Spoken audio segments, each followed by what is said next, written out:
வந்து நம்ம land approval process எப்படின்றது பார்ப்போம்.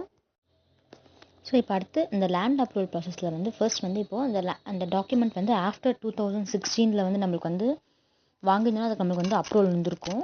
இதே வந்து நீங்கள் 2016க்கு முன்னாடி இந்த டாக்குமெண்ட்டாக வந்து அப்ரூவல் வாங்கணும். அது வந்து அப்ரூவல் நம்மளுக்கு கவர்மெண்ட் கொடுத்துருக்காது.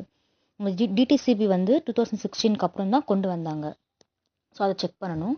அடுத்து நம்மளுக்கு என்னென்ன டாக்குமெண்ட்ஸ் ரெக்குவயர்மெண்ட்னு பார்க்கணும். இப்போ வந்து ஃபர்ஸ்ட்டு சேல் டீட் அப்படின்னா இடத்தோட பத்திரம் இருக்கான்னு பார்க்கணும். அடுத்து பேரண்ட் டாக்குமெண்ட்னா தாய் பத்திரம் அப்படின்னு சொல்லுவாங்க. அதாவது இந்த லேண்ட் வந்து ஃபர்ஸ்ட் லேண்ட் டாக்குமெண்ட் ரெடி பண்ணுற போது இருக்கும் பார்த்தீங்களா, அதுதான் வந்து பேரண்ட் டாக்குமெண்ட் அப்படின்னு சொல்லுவாங்க. அடுத்து பட்டா எடுத்துக்கணும். அடுத்து ஈசி அப்படின்னா இப்போ வந்து இந்த லேண்ட் வந்து இப்போது 1975 வந்து ஒருத்தவங்க வந்து வாங்கிக்காங்க விற்றுருக்காங்க அப்படின்னா அன்னையிலேருந்து இன்னைக்கு 2025 இது வரைக்கும் யார்கிட்ட கை மாறி போயிருக்கு, யார் வாங்கியிருக்காங்கன்றது எல்லா டீட்டெயில்ஸும் நமக்கு வந்து இந்த ஈஸியில் வந்து நம்மளுக்கு கவர் ஆகும்.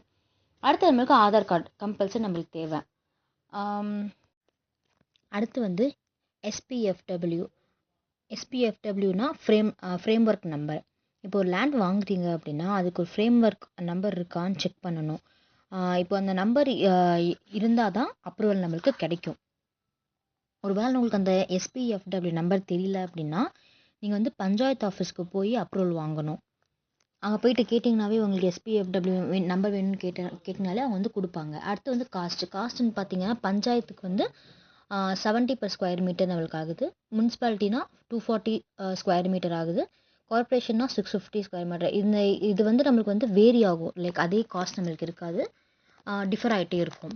இதுக்கான டைம் பீரியட் என்னென்னு பார்த்தீங்க அப்படின்னா 2 to 3 வீக்ஸ் ஆகும். ஸோ நம்மளுக்கு வந்து இந்த டாக்குமெண்ட்ஸ்லாம் நம்ம ரெடியாக வச்சுருந்தோம் அப்படின்னா நம்மளுக்கு சீக்கிரமாக லேண்ட் அப்ரூவல் கிடைக்கும்.